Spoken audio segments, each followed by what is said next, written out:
My name is Haley Salmon. I'm the Jackson County 4-H educator, and today I'm excited to be able to talk to you a little bit about the Chick Embryo project.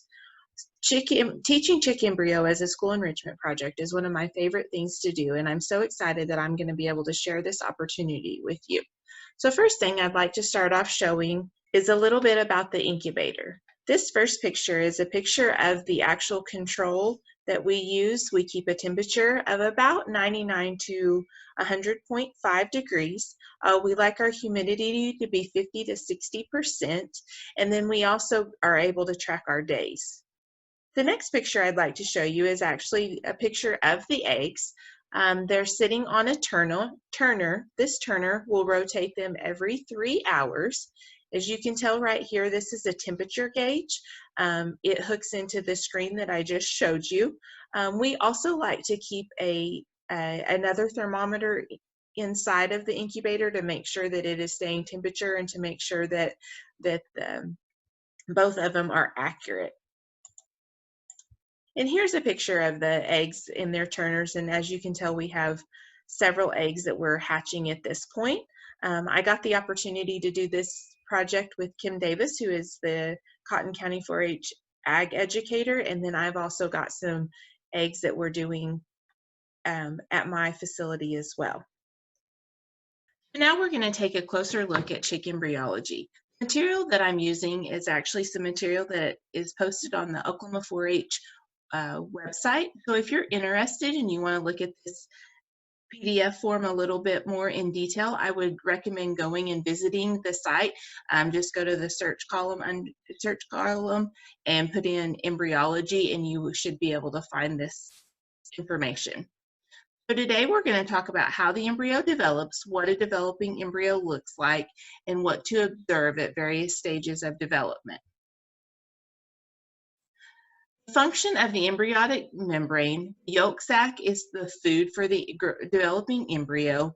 The amnion protects and also provides exercise. The chorion and the allantois are responsible for respiration, handles waste, and minerals from the shell. On day 1, you can see the appearance of the blood island. On day 2, you'll get to see some blood vessels that start to appear on the yolk sac. Day 3, the heart is visible, the amnion is complete, and the brain and head start to become visible. Day 4 and 5, the embryo is completely separated from the yolk sac. Day 5, the reproduction organs start to form. Day 6, everything is present. The organs are present, the main division of the limbs, and the beak and egg tooth begin to start. Day 7 to 9 of the embryo, the abdomen becomes more prominent because of visceral development. Feathers begin to form, the mouth opening appears, and the embryo looks like a bird by the 9th day. Days 10 to 13, the beak and bones begin to harden, skin pores become visible, the digits completely separate, and the egg is very full, and the air cell is larger. Day 13 to 17, scales, claws, and feathers are visible. The small intestine is taken inside of the body of the embryo. It begins to prepare for hatching. Day 15 to 19 is very hard to observe the embryo by candling. Candling is when you take a light and put under the egg, and when you do that, you'll get to light up the inside of it. But once you hit day 15 to 19, it's really hard to see anything. The best time to candle is probably day 8 to about 11. That's when you get to see a lot of the blood vessels, and you get to see some development. At 18 to day 20, the growth is complete. The yolk sac is drawn into the body cavity. The embryo becomes a chick when it breaks the amnion and starts breathing. Days 19 to 20, you can observe a chick inside the air cell, and the chick begins to take its first breath. On day 20, You'll get to hear little tapping on the eggs. And this is something that we hope that we're going to try to video and actually be able to show this to you live. And then day 21 is the chick's birthday. And that's a really fun time. Once we get to about day 18, we'll take the eggs out of the turner, so there isn't any safety issues for the chicks once they come out.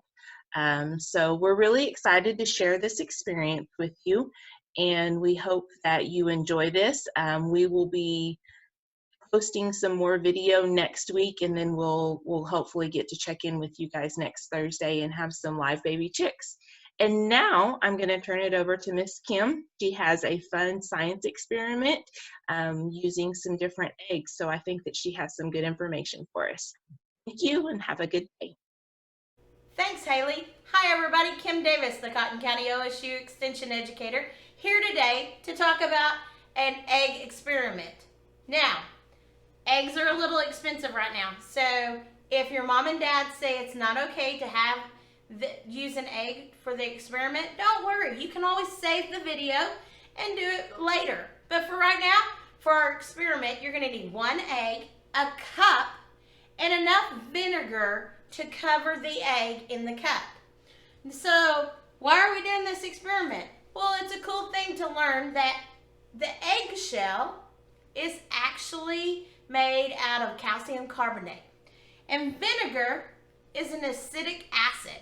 And when they get together, they cause a chemical reaction. Now, you can see the bubbles on the egg in the vinegar. That is actually a chemical reaction where the acidic acid is reacting with the shell's calcium carbonate, and they're giving off a gas known as carbon dioxide. Isn't that cool? But you're going to need to let your egg sit in the vinegar for 48 hours.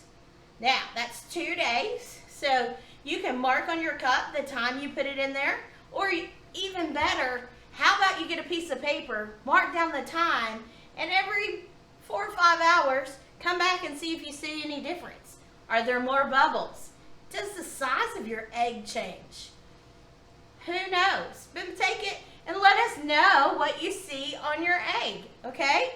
Now, after 48 hours, the cool thing is you're going to be able to take your egg out of the vinegar. And with a paper towel, you'll be able to wipe away if there's any egg left or shell left. And you've got something that's kind of jiggly. And it kind of bounces. Did you see that? It bounces like a bouncy ball. That's because the chemical reaction removed the shell, and all that's left is a membrane. But our eggs is a little bit bigger than when it started. That's because the eggshell allowed some of the water from the vinegar to pass through, and it actually increased in size. So isn't that cool? And you got a soft bouncy ball. Don't drop it too far. Remember, I got it on a plate because it will still make a mess because there's a yolk inside. If mom and dad says it's okay, maybe you could go outside and see how high before it breaks.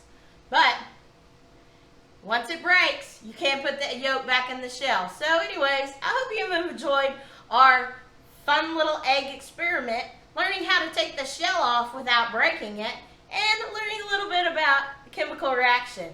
Now, stay tuned because later on, as our little chicks get closer to hatching, we're going to do some live webcams to show you when they break out of their shell. So stay tuned for next week when we see if our little chicks show up and how many we've got.